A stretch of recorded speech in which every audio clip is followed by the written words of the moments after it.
What's up, Flaniverse? It is time for, I think, the final Monday Night Football game of the season.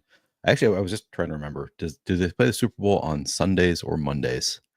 I think it's Sunday, right? They play the Super Bowl on Sunday. It doesn't really matter because it's the only game that week. I think this is maybe the last Monday Night Football game of the season. Should be a fun one. My Vikings are playing the Rams in Arizona. The game had to be moved to Arizona because of the fires in California. So it's a home game for the Rams, but not really. It's in Arizona. A lot of Minnesotans in Arizona because it's cold here in the winter. Should be an interesting game. I'm going to go as usual, position by position: quarterbacks, running backs, receivers, tight ends, defenses, kickers. I will then take a brief look at FanDuel, just take a look at the ownership, see if anything stands out on the FanDuel slate, and then I'll go and play around with some lineups on DraftKings, take any questions that you guys have, etc., etc. Oh, come on. Who are we rooting for, Rams or Vikings? You know the answer to that one. Vikings all day. I think it'll be fun. Yeah, I know you're kidding. Yeah, it was an interesting slate. I see people talking about yesterday's slate, and I did not do very well on that slate. Talked about Diami Brown a little bit as somebody who was a fine value option, and I got to 1%. So that was kind of a bummer that even though I kind of liked him, didn't give myself quite enough time to make my lineups exactly how I wanted them to. Early in the day, I wrote up Jaden and Terry McLaurin and kind of got away from them as we got closer to lock because the Bills looked so under-owned. So kind of regretted that I got away from that a little bit. Ultimately, not a great slate for me yesterday. Hopefully, some of you did a little bit better than I did on that one. People talking about best ball. It's going okay for me. I've got one in the 333 on DraftKings that has a shot if the Vikings go off tonight. And then I need them to win also so that I can have a full Ravens Viking stack in the second round. I've got some. I did a ton of playoff best ball, so I've got some that are live. But no teams that really stand out that I totally love right now. Hopefully you guys are doing well. Yeah, the Lad McConkey one-off was helpful if you had it. Yeah, I did not have it in most of my great lineups, so did not love that. All right, let's get into it. Ron says I'm winning a group that Neil is in. Nice job. I'm advancing fewer than the expected rate, but that's kind of what I expect to do because I don't build for the first round. Hopefully you didn't either. Hopefully you're advancing and also going to be live going forward. Eagle stacks were tough with Devonta Smith and AJ Brown both doing and Jalen Hurts all doing pretty poorly. Actually, me and loved that I'm not drinking. It's if I'm doing a solo show, what I found is I get a beer, I start the and I take one sip of beer during the show, and then I have a full beer sitting next to me, and it's warm by the end of the show. So I've largely stopped even trying to have beers when I do solo shows. I save them for when I have somebody else with me, and I have more opportunities to take some sips.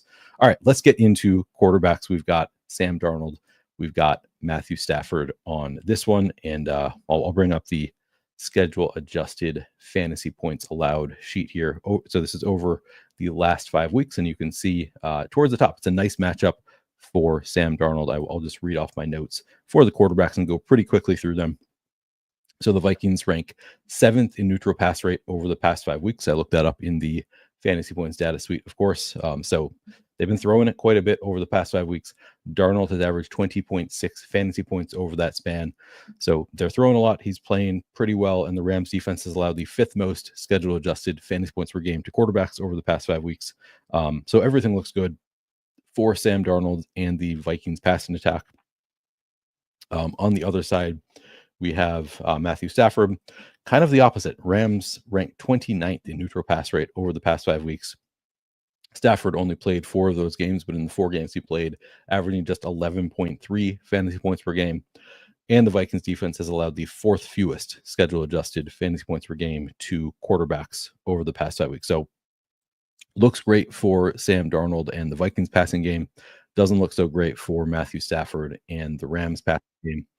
I'm not sure that I totally I'm that worried about the Rams passing game. I think they have a really strong offense.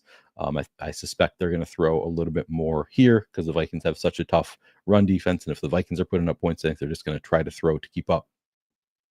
But we have Sam Darnold coming in at 10.5% projected ownership at captain. Matthew Stafford at 4.5% projected ownership at captain. I think I'm fine with this number. Like usually I do prefer pass catchers in the captain spot. But I don't have a huge issue with 10.5% for Darnold. I think he might be spreading the ball around a bit here. The Vikings have several strong pass catching options. So I don't totally hate 10.5% for Darnold. It's not a number that I like want to get on top of. If anything, I'll probably be a little bit light, 10.5%. But that's, a lot of quarterbacks I would really try to get away from it. I don't think I necessarily will with Darnold. And then Stafford, again, not playing well at all recently. It's a tough matchup. Playing well, at least from a fantasy perspective. 4.5% ownership seems fair. That actually seems like a number I probably will try to get to, like, a little bit above that. 7-8% Stafford at captain, I think seems about where I'd like to be to try to exploit the field being a little bit low there. And then in the flex, Darnold 48% projected ownership, Stafford 36% projected ownership. I prefer the receivers in general, just because both, I mean, especially Puka Nacua and Justin Jefferson are just target hogs. They get targeted so much, then you rack up the PPR points. Really easy for the receivers to outscore the quarterbacks here. But again, we do have, both teams have a few pretty strong pass catching options. So they could spread it around enough that I will have a good amount, I think, of Darnold and Stafford. I think I'm likely to be under the field as I try to get to more of the pass catchers, but not by much. I think I'll probably be pretty close to where the field is, with Darnold at 48%, Stafford at 36%. Feels about right, probably about where I want to be. And as far as the stacking goes, pretty typical non-rushing quarterbacks here. If I have either of these quarterbacks in a lineup, I want at least one pass catcher with them. If I have either of these quarterback in the captain spot, I want to have at least two pass catchers in the flex with them. And again, that comes down to the scoring dynamics on DraftKings are such that on every passing play, the quarterback scores fewer points than the receiver. The receiver gets a point per reception. They get more points per yard. They get more points per touchdown. So if the quarterback is concentrated too much on one pass catcher, that pass catcher probably just going to outscore the quarterback. So typically, if you have a non-rushing quarterback in the captain spot, you need to have multiple pass catchers. You're hoping that they're going to be spreading the ball around, getting a lot of yards, a lot of touchdowns, etc., but not to one receiver. They're hopefully getting those points via multiple receivers. So it's better to have multiple pass catchers there. All right, Brandon giving us the inactives right now. Daniel Jones, emergency quarterback. Man, I hope we don't have to play Daniel Jones tonight. Any other notable? I was looking for it before we started the show and couldn't find inactives. Usually they're due 90 minutes before the game start, but I wasn't really expecting anything, so I figured I can start it without the inactives. Let me know if there are any skill position players that we need to worry about here. All right. Catching up on other comments. Okay, looks like we are a bit behind. Manola Film says, let's win one for the Flaniverse night. Would love to see one of you taking down this contest tonight. It's a fun one. Whenever we get a Millie Maker, that's always an exciting slate to get a Millie Maker. And by the way, if any of you want to be part of to show off the Flaniverse avatar, I don't know what I'm trying to say here. There's a Flaniverse avatar that you can find in the Flaniverse Discord if you want to represent that's where I'm looking for. If you want to represent the Flaniverse on DraftKings, you can find the Flaniverse avatar in the Flaniverse Discord, which of course is in the link in the description of this video. If you even if you don't want to, you can join the Discord. It is free. Again, link in the description of this video. Okay. Let's move on. Let's move on to running backs. Quarterbacks, again, pretty straightforward. I'm usually pretty close to the field. Occasionally I'll take a big stance if I think a quarterback's going way under owned or something, but not the case on this slate. I think that they are about appropriately owned. So moving on to running backs. I think I'm generally going to be underweight the running backs here. So you have Kyren Williams getting 9% projected ownership at captain. And then in the flex, 35% projected ownership. He's 10,400. So the issue with Kyren for me is that he's getting about the same ownership as Puka Nacua and Justin Jefferson. He's around the same price as Puka Nacua and Justin Jefferson, getting a little bit lower ownership. So I guess he has that going for him. But in general, I'm just going to prefer to play the the receivers here. I think they're better. They're more efficient. They're going to have more opportunities. We do have no Blake Corum, so it probably is just like the full on Kyren Williams show here. So I think that even though he's 2,400 more than Aaron Jones and getting a little bit more ownership, I don't know. I think I like him better than Aaron Jones here. I probably don't fall too far short of this 35% projected ownership for Kyren Williams, but I do think I'm going to fall short of that number because I do prefer Jefferson and Nacua. You can see it in the projection here. Kyren projection for 18, Jefferson 22, Puka Nacua 24. I think it's about the same at fantasy points. They have Puka Nacua 24, Justin Jefferson 22, Kyren Williams 19. So it doesn't project quite as well. But I don't hate it. He does get really, really nice volume here. We can look at the game log here. Oh, it's not working. Okay, here we go. Game log for Kyren.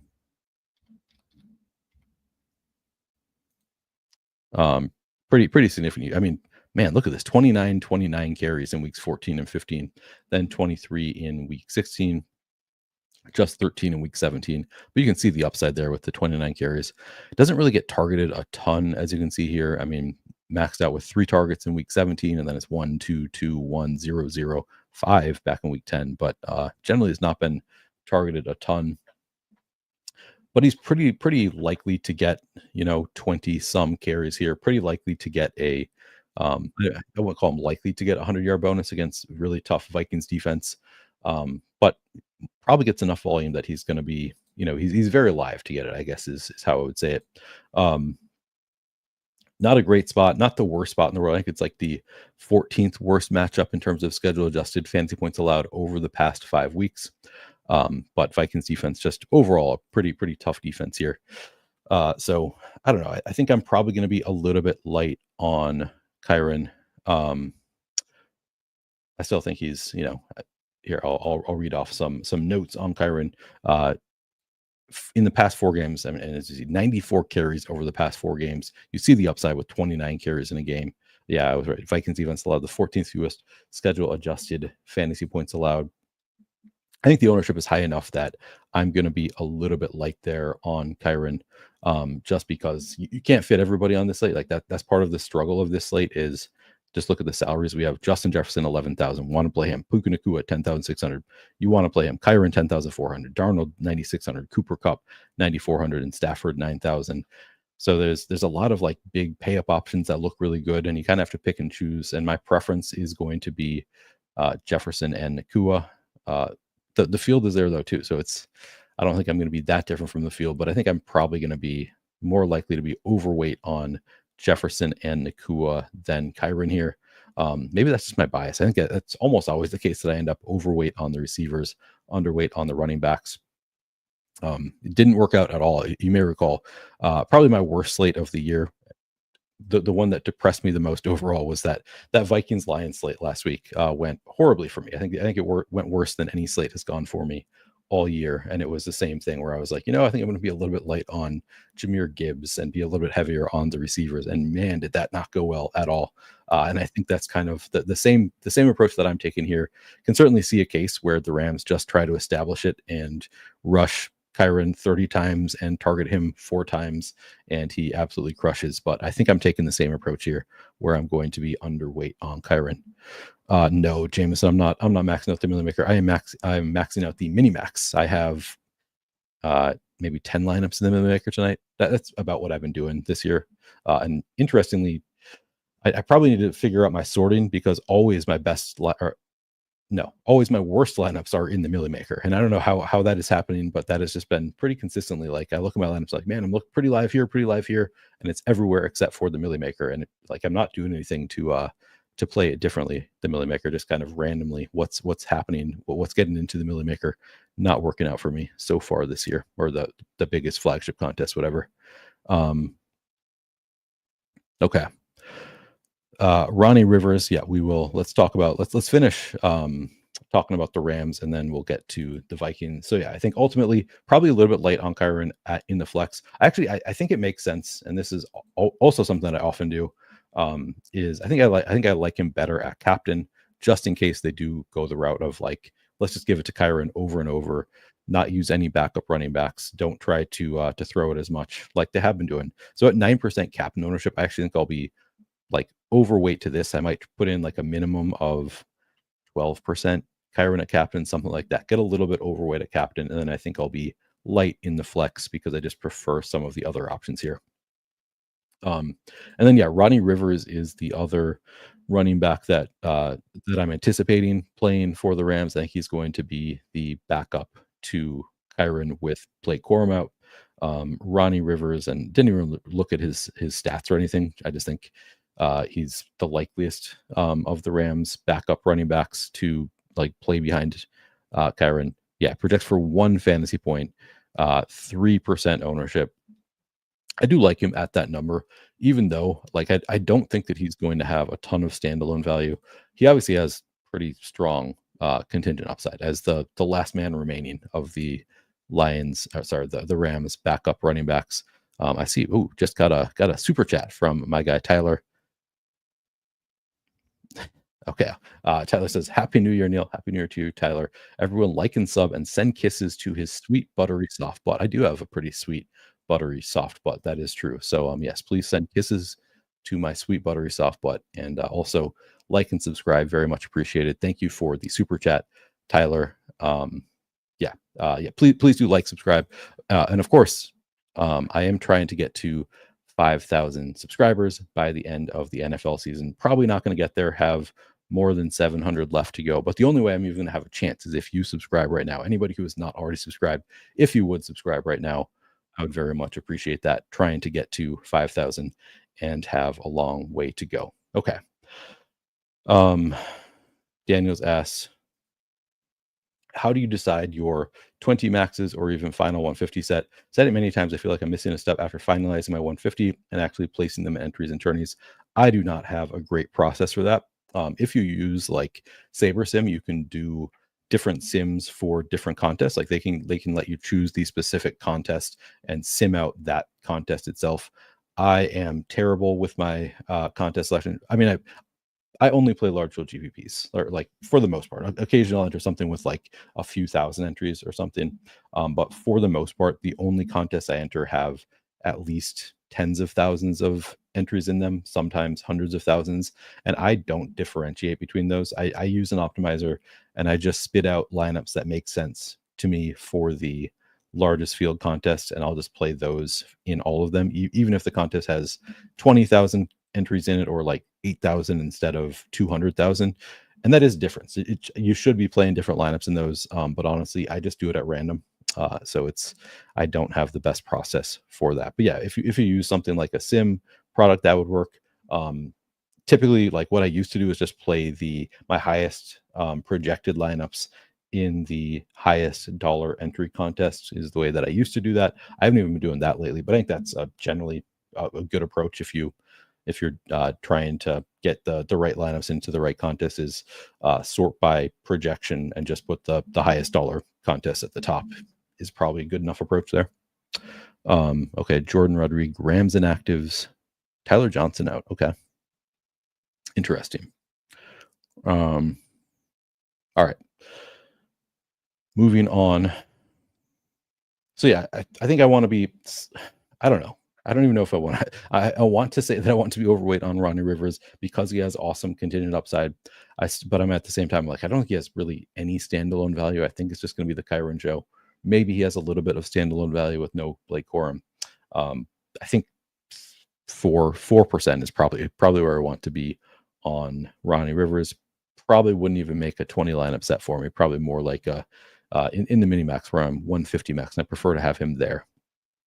Mr. England says, Vikings fan here, I'm worried about our pasty. Puka Nacua can carve. I mean, yeah, Puka Nacua is just, you can't stop. He's gonna score fantasy points. You can only hope to contain him. All right, enough on the Rams running backs. I don't even think there's any others that we need to think about here. Cody Schrader, yeah, rookie. He's min priced.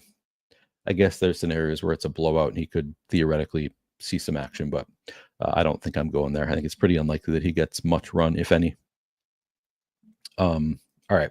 And then on the Viking side, so it's sort of hard to parse what the Vikings are going to do here, because if you look at their game log recently, and especially over the past 2 weeks, Cam Akers had a pretty significant role, and these are in must-win games for the Vikings. So last week, Cam Akers had 6 carries, 2 targets on 20% route participation. In week 17, Cam Akers had 6 carries, 3 targets on 18% route participation, and those are some of his better usage games, like in recent weeks. Those are 2 of his better usage games. So 5 targets over the past 2 weeks, pretty reasonable route participation, and 12 targets, 6 targets per game. 6 carries per game over the past 2 weeks. And Aaron Jones just 10 and 12 carries over the past 2 weeks. He still saw 4 and 5 targets, so that's pretty strong. He has been dealing with I want to say a thigh contusion, something along those lines. So part of me thinks maybe he, like, if he's fully healthy, he will play a bigger role. I kind of think the Vikings also just trust and like Cam Akers is my interpretation. I can't tell if I'm right about that. But that's kind of the impression that I get is sometimes they'll bring in Cam Akers, in the red zone. So my belief is that Cam Akers is like a legitimate RB2, and it's not just going to be the Aaron Jones show like it was for the beginning part of the year. It seemed like Aaron Jones was just like the pretty clear bell cow for the Vikings. In recent weeks, just the usage not that strong. You can see early on it's like 19, 22, 10, 7, but 14, 19, 21, 17, 15, like 22 strong usage. And then the past couple weeks, just 12 and 10. But it was 18 in week 16, 18 in week 15. It's possible that it is just he's been a little bit banged up. And if he is fully healthy this week, maybe we don't see quite as much Cam Akers. But I think I'm playing it as though it is going to be like a 65-35 split between Aaron Jones and Cam Akers, which is why I'm a little bit light on Aaron Jones. And this is one where I could, like, by halftime, I feel like I could feel pretty foolish about this. If Aaron Jones has 10 carries and 3 targets at halftime, and he's only 8,000 on a slate where it's tough to find great value, I'm going to really wish I had more Aaron Jones. But I think it's enough of a split that I'm not going to have a ton of Aaron Jones. I think I'll be a little bit light on 30% Aaron Jones in the flex. At captain, 7% own. I think I want to be with the field there. Like, again, I think that there are scenarios where I'm just wrong, and it's just the only reason that they've been playing Cam Akers is because Aaron Jones has been a little bit banged up. So I think capturing that with some taking an overweight approach at captain makes sense. Just hope that if he does have that full like bell cow workload, he's going to look really good. Let me see. I think I read some coach speak. I don't know that it was all that. Oh, also, yeah, good reminder. Cam Akers was sick earlier in the week. Just as of 2 days ago, Kevin O'Connell said he was dealing with a little illness, but that he expected him to be good to go. He was listed as questionable. He is in. But yeah, on the 5th last week, Kevin O'Connell in the post-game presser said Aaron Jones got a little sore with what he's been dealing with, but he was able to play through it. He'll be fine. So he got sore mid-game. It's hard to know if that like affected the usage there. Yeah, and on the 30th, Aaron Jones is dealing with that quad contusion that should not keep him from participating this week. So he's been dealing with a contusion. He's been sore. I don't know if that's been slowing him down in terms of the usage, but ultimately, I think it makes sense to take an overweight approach to Jones at captain, maybe get to 10% Jones at captain, and then just go pretty light in the flex. I think I'm going to have probably like 20% Jones in the flex, something along those lines. And then Akers, I really like Akers in the flex. If he does get 19%, I don't love that quite as much. I think it was lower elsewhere. Let me double check myself on that. Yeah, other places have Akers lower owned. Yeah, closer to 10%. Obviously, I like him a lot better at 10% than 19%. I think he's fine at 19%. But I think that's about what I'm shooting for. Like 19, 20% Akers feels about right. He has a good amount of standalone value, and then he also has pretty great contingent upside if anything were to happen to Aaron Jones. I don't think I've looked at. Have I pulled up the schedule adjusted fantasy points allowed? Not a great matchup for Vikings running back. That's another reason that I'm like, okay, I think I'm comfortable taking an underweight approach to Aaron Jones because I assume he's going to be in a timeshare. And even if he's not, it's a tough matchup. Also a below average matchup for Rams running backs. So yeah, ultimately going to be a little bit light on Aaron Jones. Cam Akers, I'll probably be around 20%. So if the field gets there, then I'll just match the field. If the field does come in closer to 10%, I'd be happy to be overweight on Akers and just hope for, he converts one of those red zone touches. Something does happen to Aaron Jones. If he's limited at all, I think Cam Akers sees a bigger role. So I like Akers. I'll probably be a little bit underweight on Jones, but I do think he makes some sense at captain. And I'm not playing any CJ Ham, any other Vikings receivers either. Not playing Ty Chandler. I think you can just limit yourself to Jones or Akers at running back for the Vikings. Okay. I'm going to move on. I saw some questions. Daniel says Akers will be 20 minimum, you think? All right. Maybe. Jones has been hurt the whole time he's been in the NFL. Kind of true. No idea what the actual illness was for Akers. No. I don't think I would captain Akers. Don't think he has the upside to put up a big enough score where you need him. Jaman asks, appreciate the super chat from Jaman. Jaman asks, best option for captain and best value at the bottom. So do you mean like an actual min priced value? All right, let's see. So best option for captain. To me, it's either Justin Jefferson or Puka Nacua. It's probably just Puka Nacua. Just projects a little bit better and he's cheaper than Jefferson, so you can do more with it. But he's getting a 21% ownership to Jefferson's 14%. So they are both getting significant ownership. I would probably still, if I were making just one lineup, I would probably have one of those two a captain. I would probably default to Puka Nacua there. I do really like, if you want a more contrarian captain option, I think TJ Hockenson makes a lot of sense at captain, getting 8% owned. He's significantly cheaper. Of course, I love TJ Hockenson in that game against the Lions. That went really poorly. I don't know. He has not really proven himself yet this year that he is fully back. But he's had some games where he's had at least one or two really nice games since he's been back. And he's really, really cheap relative to the other captain options that I think have enough upside to get there. So I would say Hockenson, probably my favorite contrarian captain option, although, man, Addison, not actually lower owned and not that expensive either. So maybe I take it back. I actually prefer Addison over Hockenson if you want to get contrarian. But if you want somebody who's value, I'd go Hockenson there. And then favorite value option, let's see, sort by salary. So if you mean actual min price,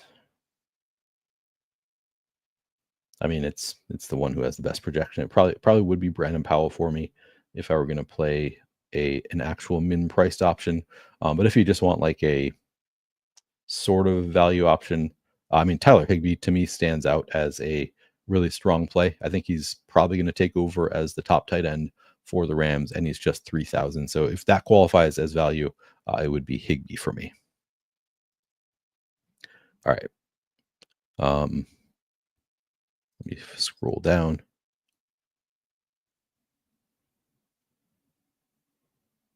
Jamie says 45,000 Rams fans. They're not all Rams fans. Is that how many are in the stadium? Some Vikings fans there. All right. CMOS wants to see the page. All right, you can see it now. Demarcus Robinson at captain 970 asks, when we get to wide receivers, I guess I'll take a look at the ownership there and stuff. I don't think I love it, but he's had a couple multi-touchdown games, so I guess I like it better than like Cam Akers at captain because I think he can get there in just a regular game script. All right. So, and by the way, this page that we're looking at right now, these ownership numbers, this is all Roto Grinders. If you are interested in checking out Roto Grinders, this is Lineup HQ, the Roto Grinders optimizer. You can't see the full thing right here, but it's what I use to build my Showdown lineups. And of course, you can use the link in the description of this video. You can get $10 off the Roto Runners NFL package if you're interested in checking that out. All right. So moving on from running backs, I think we made it through all of the running backs. So let's move on and take a look at wide receivers. Yeah, I think we looked at the matchups, we looked at everything. So we are ready to move on to receivers here. And it's going to start with Puka Nacua. Has the best projection of anybody on the slate. He projects for 21% cap and ownership. I think I'm going to be close to the field there. I think I'm setting my cap at 20%. Don't think I'm making any exceptions for that number today. So I think I'll probably have 20% Puka at captain. He projects extremely well. He's only 10,600. He is also projected for 45.5% ownership in the flex. I like Puka Nacua quite a bit. If you want to poke holes in it, it's not a great matchup for receivers against the Vikings. It is, where are we? Yeah, so it's it's an slightly above average matchup for receivers against the Vikings, in particular for receivers out wide more so than slot receivers. But I don't know. This is just over the past 5 games. I guess those are games that have mattered to the Vikings. So no reason, I guess, not to trust these numbers, even though I want to say like, screw that. The Vikings have a really strong defense. I guess we can trust these numbers that it's a slightly above average matchup for receivers against the Vikings. By this metric, I think if you look at some other metrics, they will tell you that is not the case. It's a tough matchup playing against this Vikings defense for receivers. But the usage is just awesome for Puka Nacua. And I can pull up, first of all, I guess we can look at the wide receiver cornerback matchup chart now. So this has him as a slightly below average matchup, primarily on Shaq Griffin, but still very, very green in terms of the advantage going to Puka. Looks like it's actually pretty similar for all Rams receivers in terms of the cornerback matchup.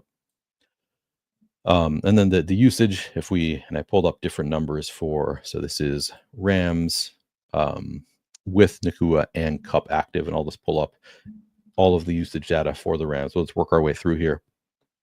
So over the past 5 games, this does not include week 18 because both Kupp and Nacua sat for that game. So this is the past 5 games where they had their receivers active. And we've seen Puka Nacua get 51 targets in those 5 games. So more than 10 targets per game on 90.4% route participation, averaging 100 yards per game over those past 5 games. He's a really strong play. Can't really poke too many holes in it. I think they're just going to go back to him a ton in a game that they need to win. Really hard not to love Puka Nacua here, where he is a bit cheaper than Justin Jefferson. Then you have Cooper Kupp, who has been, just bad. Like past 5 games, just 22 targets over the past 5 games, under 5 targets per game for Cooper Kupp. And this is, a couple years removed from, is it 1 year removed? I can't remember. A couple was like similar usage to Nacua in recent years. Now he's getting targeted at less than half the rate of Puka Nacua over the past 5 weeks. 70% route participation, just 162 yards, just not really getting the usage and hasn't looked that great either. It's pretty clearly like it's the Puka Nacua show, and Cooper Kupp is just kind of an afterthought. But if he comes in low enough ownership, and he's getting 25% ownership at 9,400, that's not low enough for me that I want to like go over the field on Kupp at this price tag. I think he still has, significant upside, but I don't think that I think I'm probably going to be underweight on 25% Kupp. I think I'll probably be close to the field on Puka Nacua. I'm not taking like an overweight stance there. Just the field's there. I think that they are playing it correctly. Kupp at 5% at captain. I don't think I like it as much as Addison, Hockenson. I think it's playable. I'll probably force in at least 3-4% Kupp captain. Like I want to have some exposure there just in case we do get a vintage Kupp game where just the Vikings are shutting down Nacua and they decide, well, screw it, we can go back to Cooper Kupp. But I suspect I'll be underweight Kupp, both at captain and in the flex. And then beyond the top two, we have Demarcus Robinson is the nominal wide receiver 3. I don't know. Like, so this is interesting because you see over those past 5 games, Demarcus Robinson 70% route participation. So really strong route participation, just 7 targets across 5 games, despite like running all the routes. He has not really done anything in recent weeks. I still want to believe in the upside there. Again, multiple games with 2 touchdowns. But he has not done anything recently. And then you've got Tutu Atwell there, just 33% route participation, but he has more targets than Demarcus Robinson, 9 targets over the past 5 games. They have been forcing the ball to Tutu Atwell a little bit. I think those are the only receivers that I'm considering for the Rams. I saw somebody brought up Jordan Whittington in chat. I'm just not seeing it. With everybody healthy, I don't think you need to play any Jordan Whittington. He's just not running. He's only run 6 routes over the past 5 weeks. Not seeing it. Tyler Johnson is out this game. Doesn't really do much for me. I think it's just those 4. I think it's Nacua is the clear top one. Kupp, a little bit too expensive. I'll be underweight there. And then we have Atwell and Robinson, who I think are pretty strong contrarian options. We have Robinson coming in at just 13% ownership at 4,200. He's too expensive for his role on the team, but I still think 13% is low enough that, like, yeah, he could score a touchdown here and have 3 catches for 40 total yards, and that's enough to pay off 4,200. So I think he's a pretty strong bet. I don't know that I would play him at captain. I know somebody asked that earlier.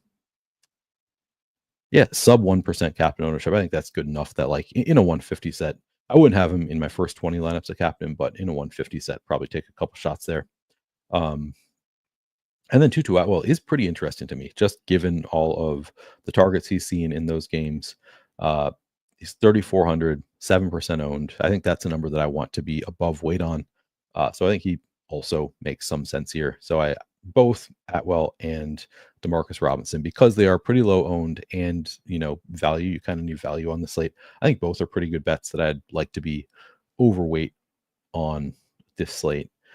Yeah, and I don't think I'm taking any shots on Jordan Whittington. I just don't think it's necessarily necessary on the slate. I'm not convinced he's going to really see the field with 4 receivers ahead of him. He could get there, I guess. Like, it's possible that he plays some kind of a role, but I don't know. I think he's the wide receiver 5 right now, and they have all the other 4 are healthy. All right.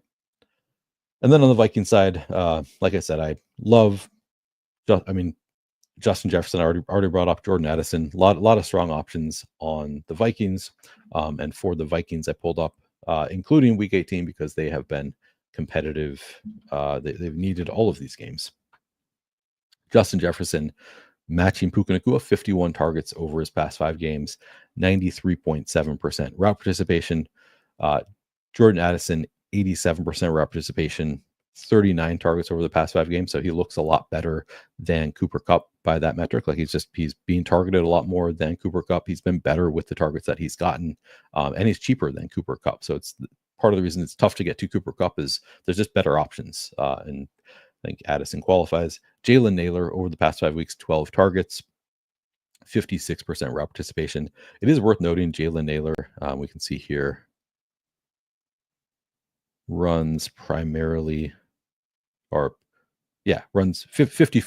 of his routes from the slot over the past 5 weeks, which it is not a great spot in terms of, at least in terms of schedule adjusted fantasy points allowed. It is the worst possible matchup for slot receivers against the Rams. So it's not a great matchup for Jalen Naylor. It's a terrible matchup over the past 5 weeks, as opposed to lining up out wide. Looks great for Jefferson and Addison. But I think he's low enough owned that I'm still willing to take shots on Jalen Naylor. 9% ownership. You really just need him to break one play. He's capable of splash plays. 3,600. I don't know. I don't think I'll be that much overweight on Naylor at 3,600, but I do think he's out there enough. He's capable of just breaking off a big play. I think 9% is probably a little bit light on Naylor. Probably get slightly above weight there. I don't know that I'll get to any other Vikings receivers. Brandon Powell, Trent Sherfield. Let's see. So over the past 5 weeks. 1 target for Brandon Powell, 13 routes run, 1 target for Trent Sherfield on 11 routes run. Tough to get there. In a 150 set, you can consider it, but I think in a 20 lineup set, I'm probably not playing anybody outside of Jefferson, Addison, and Naylor. And then let's take a look at the ownership for. So Jefferson, I think I will take a slightly overweight stance here. Yes, I am. You can see it. I'm identifying myself. I am a Vikings fan. But yeah, 40% projected ownership for Justin Jefferson. I'll probably come in a little bit overweight there. Addison, I like quite a bit. He's only 7,000, 29% projected ownership. Maybe I won't even come in overweight on Jefferson. Maybe I'll just take an overweight stance on Addison because it's going to be tough to be overweight on Jefferson with all of the payoff options. But Addison is pretty clearly like he's too cheap. He's only 7,000.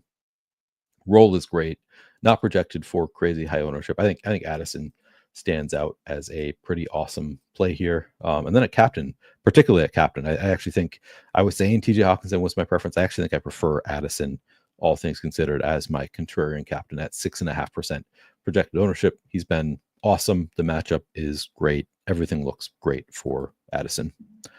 Shoot, I'm missing out on some comments, so let me come back here. Catch up here.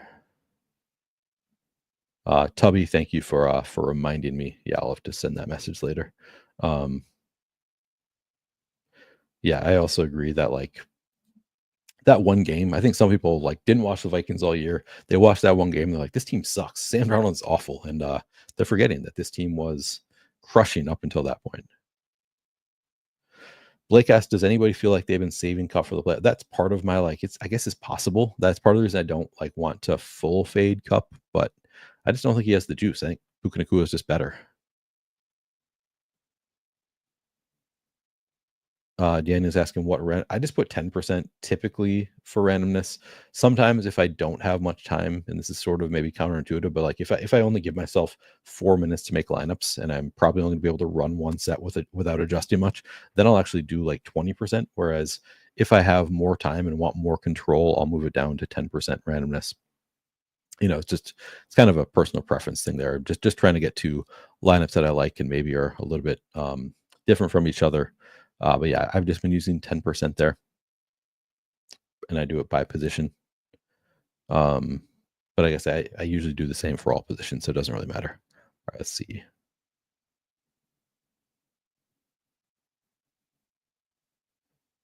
Blake thinks Kupp will be lower than 25%. Interesting. Could be, yeah. You're probably right. Like he's priced in a weird spot where you just prefer all the others.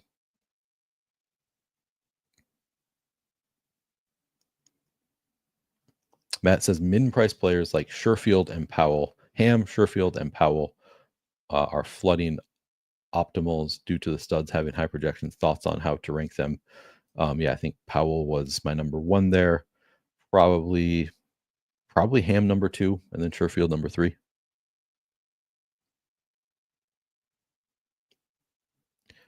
How many total lineups? You mean the field? I actually don't know. I don't have that right in front of me. I think it's like 200,000 or so. Did not talk about Cam Akers' revenge game. That's a good point. Sean Payton. Sorry, not Sean Payton. McVay hates Cam Akers, and Cam Akers probably hates him right back.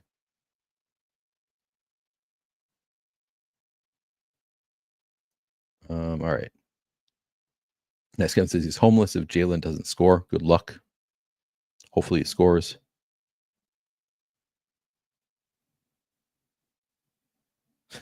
T-Bill's say only just gave you the like because you're a Vikings fan. Yeah, the hat didn't give it away. Low owned single entry captain you like, probably Jordan Addison.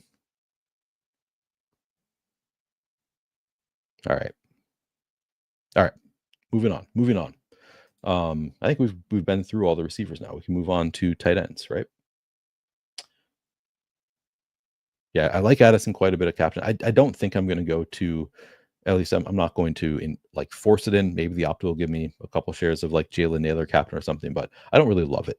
The Jalen Naylor, Demarcus Robinson captains. I think I'd be more inclined to go to Demarcus Robinson at captain than Jalen Naylor, but I think I'm even more inclined to just go to the the better, like the players with 35 fantasy point upside. Okay. Tight ends. I've already kind of talked about the tight ends a little bit as I've been going here, but a lot of interest in some tight ends on this slate. Oh, you meant tonight's? You mean for me personally? How many entries do you typically enter in a single game main showdown? So I have like 180 or something lineups tonight. 150 of them are in the mini max. So that's $75 total to enter 150, and then I have like 30 more, I think, across. Like I did the $3.20 max. I always max that out also, and then I think I made maybe only at 8. I think I used up my final dollars and didn't want to deposit. So I think I have 8 in the main, then maybe a couple $5 single entries, something like 180 tonight. It's usually where I'm at, and it's only like a few $100 that I have entered, or 300 or 400. I don't know. All right, and then the tight ends. Actually, let's look at captain first. Higbee is really interesting to me, and I will show you some of the reasoning here. Yeah, JJ captain without Darnold, totally fine to do that. I think a lot of people will immediately put Darnold in the flex with JJ at captain, but Darnold's pretty expensive, and we have a lot of really strong pay up options. So yeah, no issue with JJ at captain without Darnold. I think that makes sense. Yeah, so I make, if I'm playing 180 lineups, I make 180 lineups and I don't repeat. A lot of people like play 2 different 150 max contests. They'll play 150 in each. I spread it out. I have I'll play different lineups for everything typically, but there's no right or wrong answer there.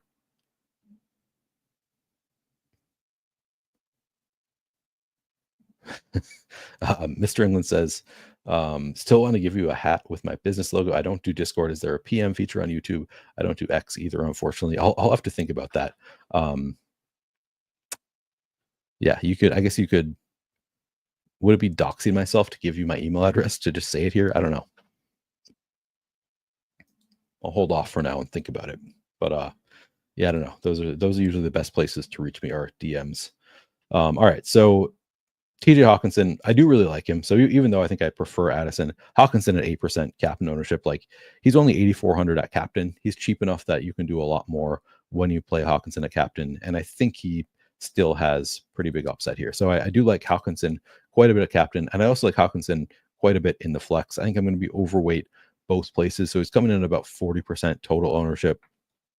I think again, I'm going to go back and have 60+% Hockenson in my lineups. I just really like the value that he provides. He has the best possible matchup for tight ends over the past 5 weeks in terms of schedule adjusted fantasy points allowed to the position. The Rams have given up 5.9 more than average. Fantastic matchup. The usage has been good, not great over the past 5 weeks. 30 total targets, so 6 targets per game. 74% rep participation. But I think he has the ability to spike a double-digit target week, get to 100 yards, score a touchdown, and it's a great matchup for him. So I like, and he's cheap. So I like Hockenson quite a bit. He is going to be one of my bigger stands once again. He was last week as well in that Lions game, and it went very poorly for me. So yeah. Oh, you're going to send me your email address. All right. If you send me your email address, just comment your email address in the comments of this video, and then I will send you an email and say you can send me a hat if you want to. Yeah, I do email, and it's not an AOL email. You'll be shocked to learn I don't have an AOL email address. So I love Hockenson.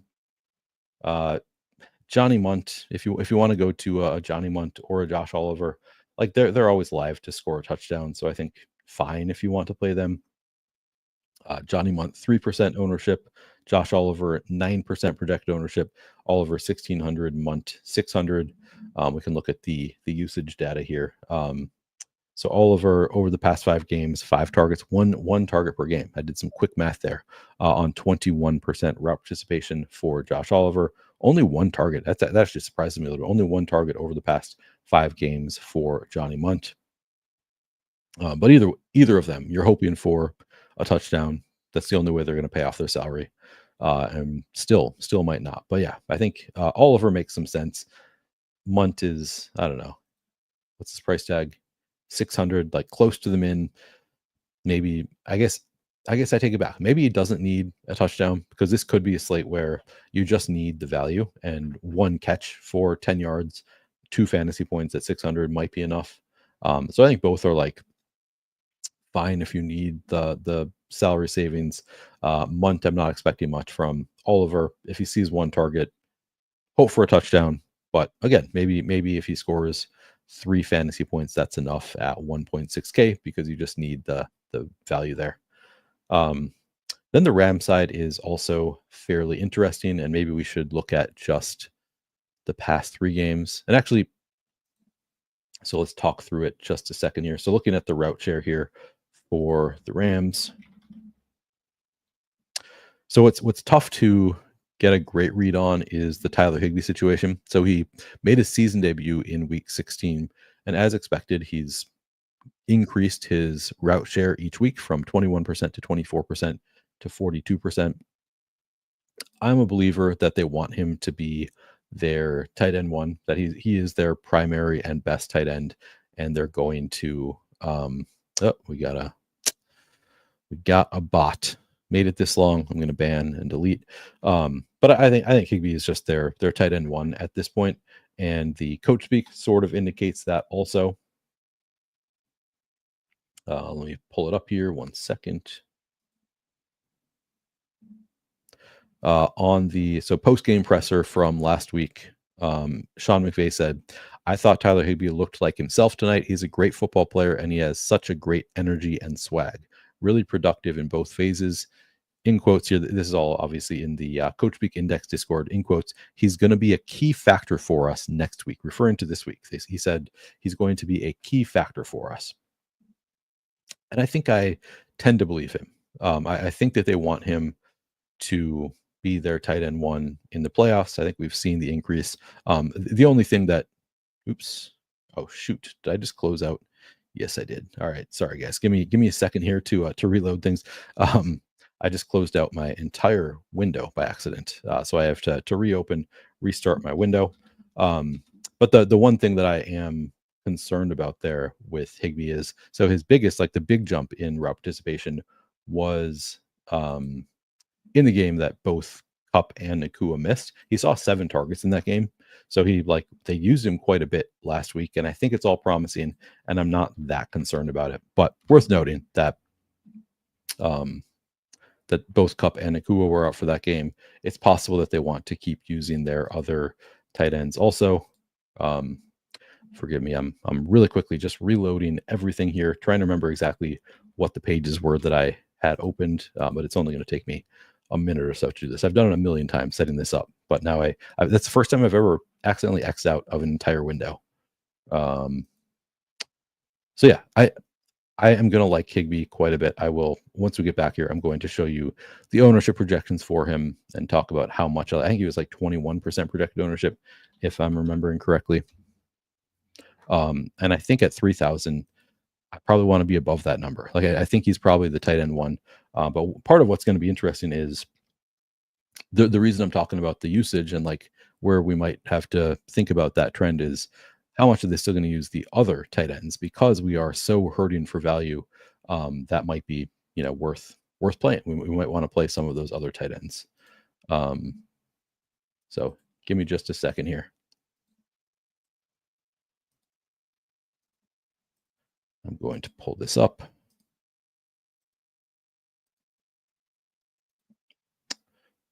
All right. Because if they're low owned, like taking a shot on a Colby Parkinson value might make some sense here. But let's take a look.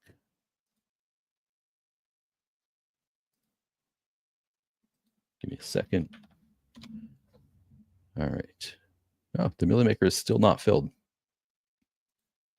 So if you want to get in, you still have time. Okay.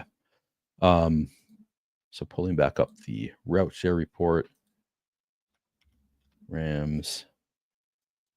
And now I'm going to put it on my screen.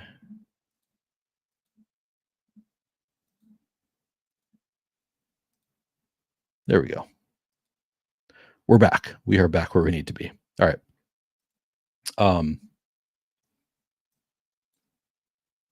So we have so Parkinson's. Sorry, what's going on here? Is this not route share report?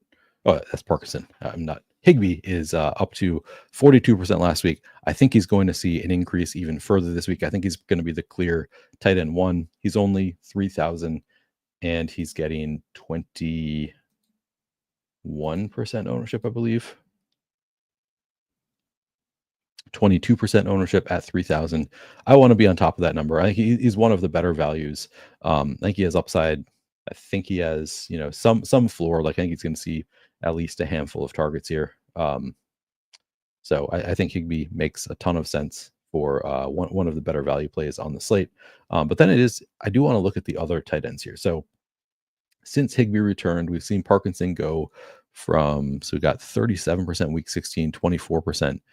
13% in week 18 as Higbee took on a bigger role.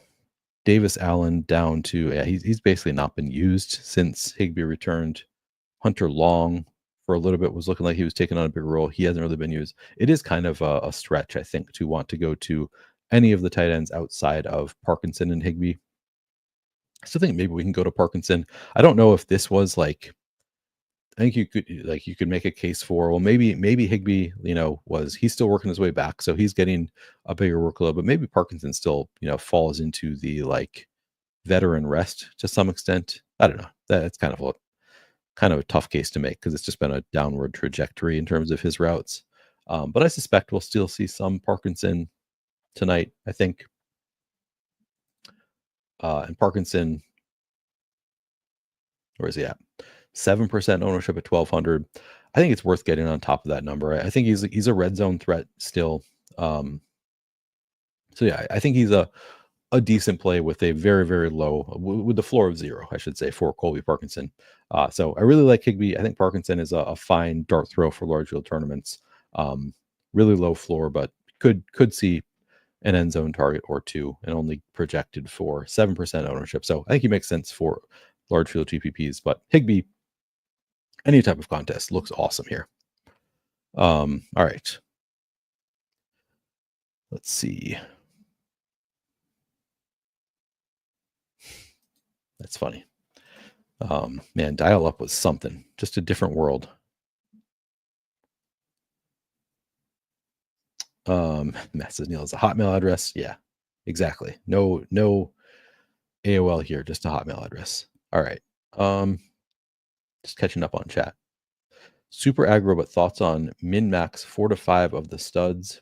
Min max 4 to 5 of the studs. I don't think I would do it.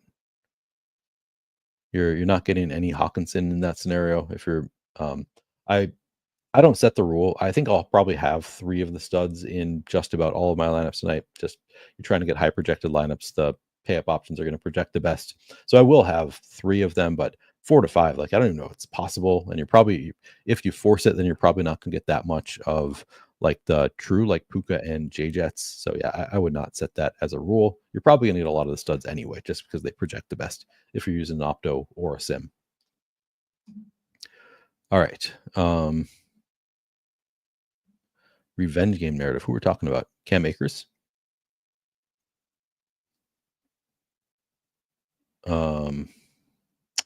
Daniel says, doesn't look like you need to leave salary at all tonight, especially if you're jamming 4 studs like I am min salary. I would never set a minimum salary because if a lineup projects well enough to get into your lineup and it's leaving 2,000 on the table on a showdown slate, like that's ideal. Like if you're leaving a lot of salary and it projects well enough to get in there with the Opto without, unless you're doing like 60% randomness or something, I would not set a min at all. I do agree, like it's tougher to set a low max salary tonight. And I usually do set a max salary, and sometimes I'll set a max salary that's like 48,200. This is not a slate where I would recommend doing that. I think you're probably just going to be like, your projection is going to be way lower than a lot of other teams. This is one where I'm probably going to use a max salary of like 49.6 or something like that. I haven't looked at it exactly, but yeah, it's tough to leave much salary here. We'll play around with some lineups a little bit though. All right. So we made it through Tight ends, again, a lot of tight ends that I have, or I should say, I have a lot of interest in the top tight ends, TJ Hockenson and Tyler Higbee.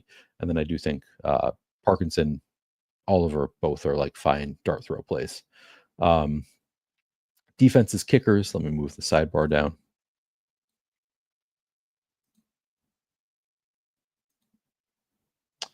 So you've got the Vikings coming in at 19.5% projected ownership at 4,000. Seems okay. No issue with that. Again, we need some value, and I think the defenses make sense. I mean, we saw how bad Sam Darnold was last week, and as much as I really hope he's going to be a changed man and he's going to be ready for the spotlight tonight, Rams 3,800, 17% ownership after we saw Darnold just look like he was seeing ghosts last week. I think that's a little bit light. I think this is a number that I would want to be on top of if I were not a Vikings fan. I think it like logically, if you watched him last week, this seems like, why would you not just play all the Rams against that guy, against that player? I think he's going to be better this week. I'm really hopeful he's going to be better this week, but who knows? Maybe the spotlight is just too bright for him. So I think 17%. And even if it's not, like, football is just a game of chaos. Ball bounces off the receiver's hand, running the defensive back catches it, runs it back for a pick six. Happens all the time. Even with good quarterbacks, defenses can score. So even if you think Sam Darnold is going to be back to his regular season self, I think 17% at 3,800 for the Rams feels a bit low. And then as far as the kickers go, Cardi, 18% ownership at 4,800. Kickers, again, typically some of the better value options. Reichard, 17%. I don't have any hot takes here. It's in a dome. They should be able to make their field goals. They're both fairly expensive. Get in about appropriate ownership, I think. All right, I'm going to take a brief look at FanDuel before I make some lineups and then get out of here and make my actual lineups. So at FanDuel, MVP. Darnold projected for the most ownership. I think he's a fine play. I'd rather go again to Nacua or Jefferson as my top MVP option. I think, if you want to think they're saving Kupp for the playoffs, 4.5% projected ownership. I think he's a fine MVP bet. Addison I like quite a bit. Again, he's probably my favorite contrarian MVP option at 10,000. Hockenson not far behind.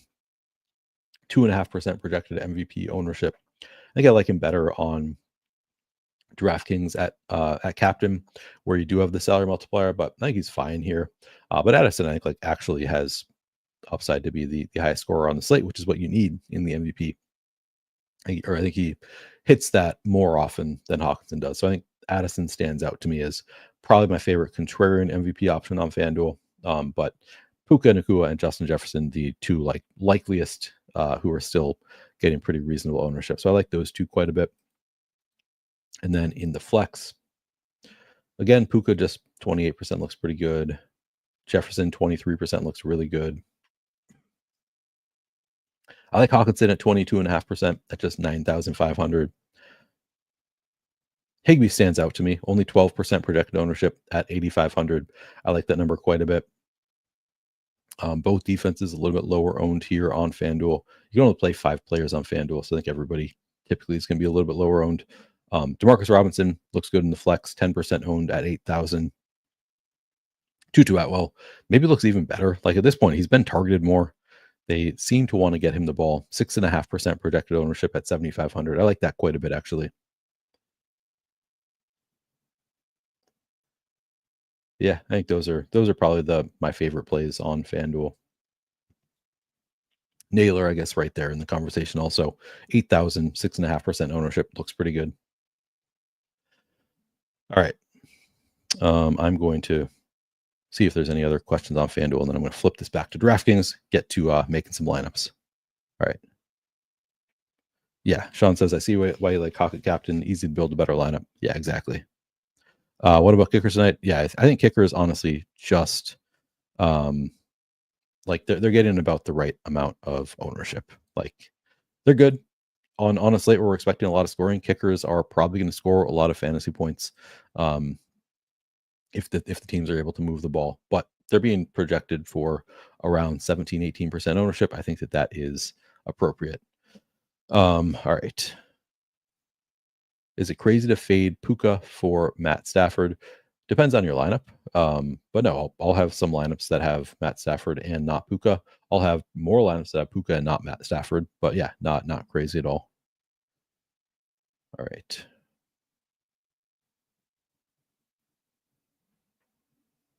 Matt says probably. So I don't know. I don't know where I'd find this. Do they track kick rate over expectation? McVay seems like he loves kicking field goal on fourth down more than any other coach. No, yeah, that's good question. I don't know. I'm sure somebody tracks it, but I don't know where it is.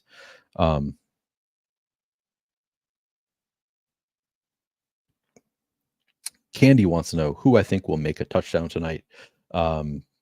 Justin Jefferson is my best bet. If you're making a bet on a touchdown, Justin Jefferson I think is pretty likely. All right. I'm going to move this back to DraftKings. I'm going to play around with lineups for a bit, take any other questions you guys have. So I think I'm going to start with a Jordan Addison captain lineup. I like the value he provides. Who else do we like that is? I'm going to try Tutu Atwell in here, get to some value savings right away to make it easier on me making the lineup. And then let's see if I throw Higbee in here. Now I can just play the best plays. So now I can just play. We've got Addison. Let's play Jefferson. Let's play Puka. Now, I mean, this is how you save a little salary. So it is possible. I think that this is a reasonable lineup here with Kyren or with Darnold in here. This one leaves 1,900 on the table, and I'm not convinced that it's easy to upgrade anywhere. Like you could upgrade Darnold to Kyren, but I don't think that necessarily gets better. 1,900 left over. What could we do a captain instead of Addison? Like I don't think I'd be able to flip this to Jefferson at captain or Nacua at captain, right? I'm not. This is tougher math than I can do on a show. But yeah, I don't think I'm going to be able to. Oh, it can actually. So that is an upgrade. That's like pretty obvious upgrade would be I have Addison in the captain instead of Nacua. So that's where it gets a little bit tough. So I need if I put Addison in that captain spot, I obviously need him to outscore Nacua. So that becomes a little bit tough for this lineup. But it's obviously how often do we think Addison does outscore Puka? Probably, I don't know, 25% of the time. Maybe not quite that much. I don't know. Yeah, I think that's about right. So it's not the end of the world having Addison there instead of Puka. But you could also, if you want to say like, I don't think he can, so I want to get rid of that possibility, then upgrade Tutu Atwell to Rams defense. And suddenly you can't make that swap. And now you're still leaving 1,500 on the table. So it is possible to leave a little bit of salary on the table and still make a good lineup, I think. You can't get to Hockenson from Higbee here. You can't get to Hockenson from the Rams. So yeah, I think it is possible to leave a little salary on the table and still make pretty good lineups here. All right. Let's see. Reichert has 850 plus field goals this year and in a dome. So yep, looks pretty good. All right, let's see. What else? What can I do if I do play Puka at captain? It's going to be tougher because he's pretty expensive. I guess we just saw if he just flipped that first build with Puka at captain instead of Addison. But again, I'll go back to Higbee. I didn't have Hockenson in that last lineup. Now, because I have Nacua captain and I have Higbee, maybe it makes sense to go to Stafford for this lineup. And then I could go Jefferson, and I have 5,500 left over. Maybe I play Cardi and still leave 700 on the table. I think this lineup looks pretty good. Stafford with Higbee and Nacua, Hockenson and Jefferson with no Darnold, and then Josh Cardi one off. I think this looks like a pretty strong lineup for a large field GPP. So yeah, I think that does it. I'm happy. I'm happy with those lineups that I made that leave a little bit of salary on the table. I think they look better than I honestly thought they would. I thought it was going to be impossible. Yeah, hockey. I'm doing them now. No, I've not done my lineups yet. So I do need to go and make my lineups. On a weekly basis, Addison has outscored Nacua 2. Oh, that's good. Good, quick. Okay, so less than 20%, but not that far off. And that's obviously a small sample size. All right, I need to go make my lineups. Please do subscribe to the YouTube channel if you haven't already done so. Again, trying to get to 5,000 by the end of the NFL season. I will be, I think, next week for the Saturday and Sunday slates. I think I'll be doing my lineup. I think I'll be doing a show before each of those slates on both Saturday and Sunday. So come back for that next week. I'll be doing stuff in the interim, but I'm not sure exactly what I have going on this week. All right, I'm out of here. I'm going to go make my lineups. Thank you guys for the reminders. Good luck tonight. Let's win some money. Let's take it down. Go get that flannel versus avatar if you want to represent. Also, thanks guys. I will be back next week. Can you do just Stafford and Kyren? No, I don't think I would do that. I would not like that, C-Boss. All right, I'm out. Later, guys. Thanks very much. Catch